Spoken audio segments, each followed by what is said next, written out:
Bag Lady Jane, which we're going to be having an interview with and talking in depth with.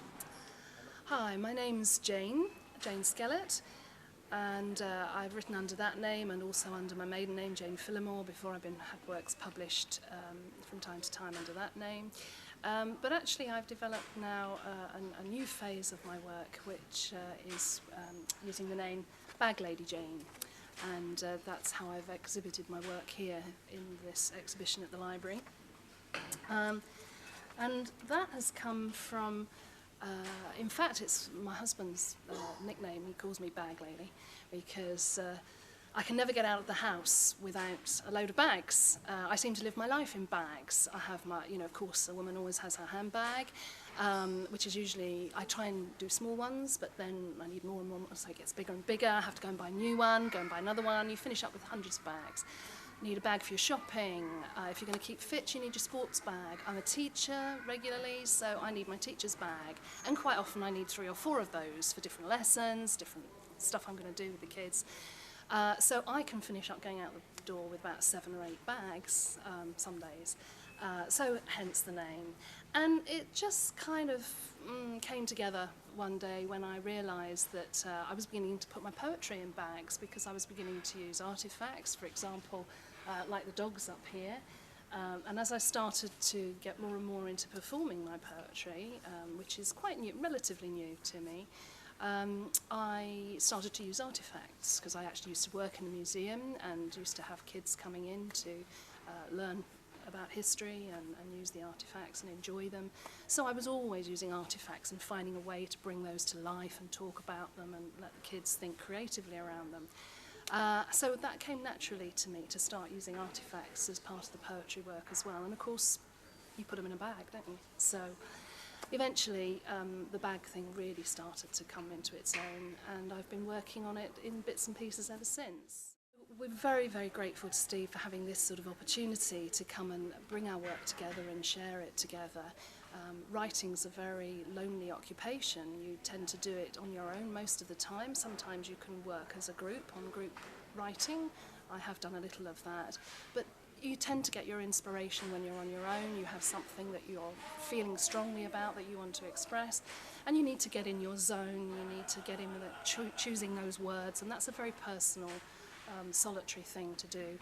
And so when you're working on your own like that, you really then need support from others who understand that situation and who you can bounce your ideas off and share your work with. And I think the Freeway group is particularly supportive. I've really never found a writing group before, and I have been a member of several over the years, but I've never found a group who is so genuinely caring of each other's work and supportive and helpful to each other. And I really appreciate that, and I know everybody does. So this is the cabinet that Steve very kindly let me put together for the exhibition.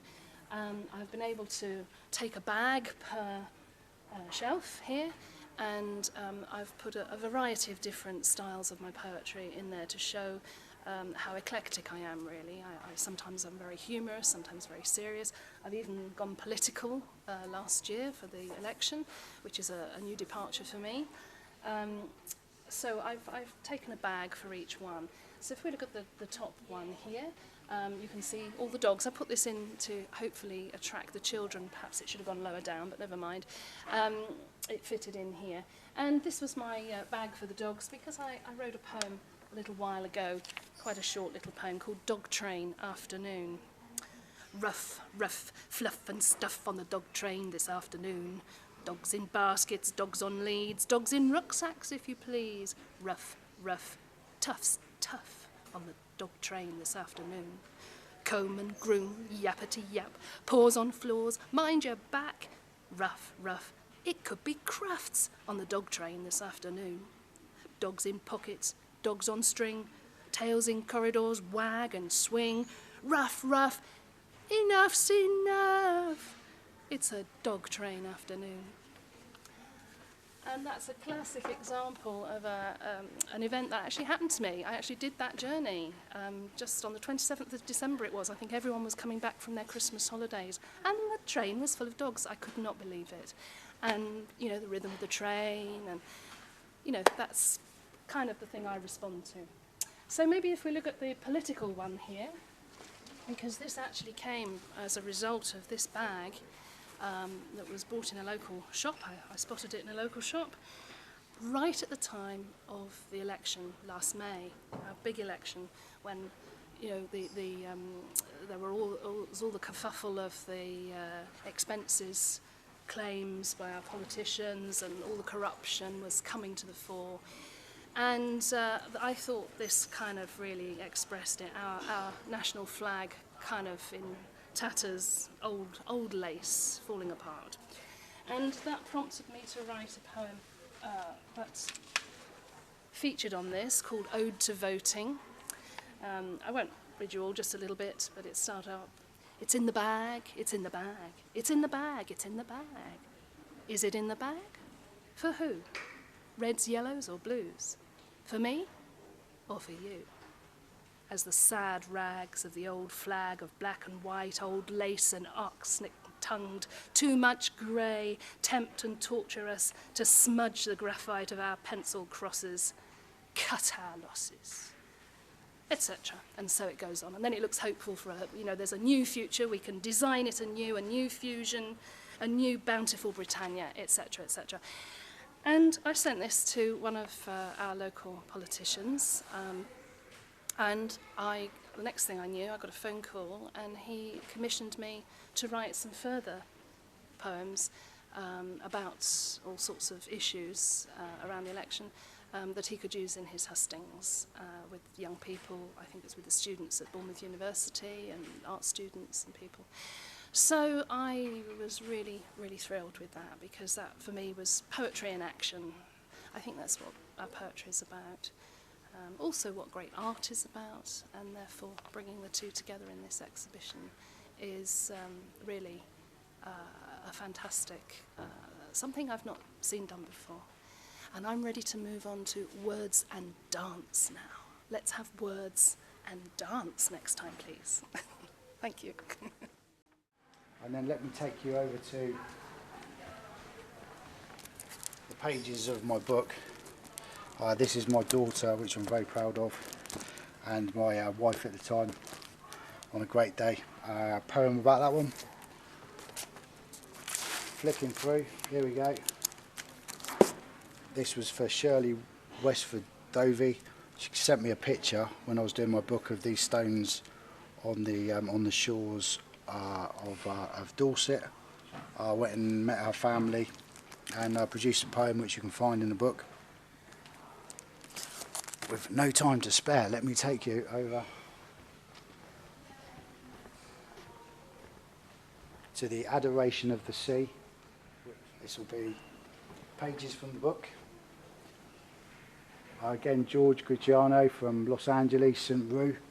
This artist has been an amazing friend and just an inspiration to work with. It seems a long time ago now we collaborated, and I look forward to collaborating with St. Rue again. Cherry Pop, St. Rue, Grant David Reid, Cherry Pop again. This song is soon to be done with Valeria.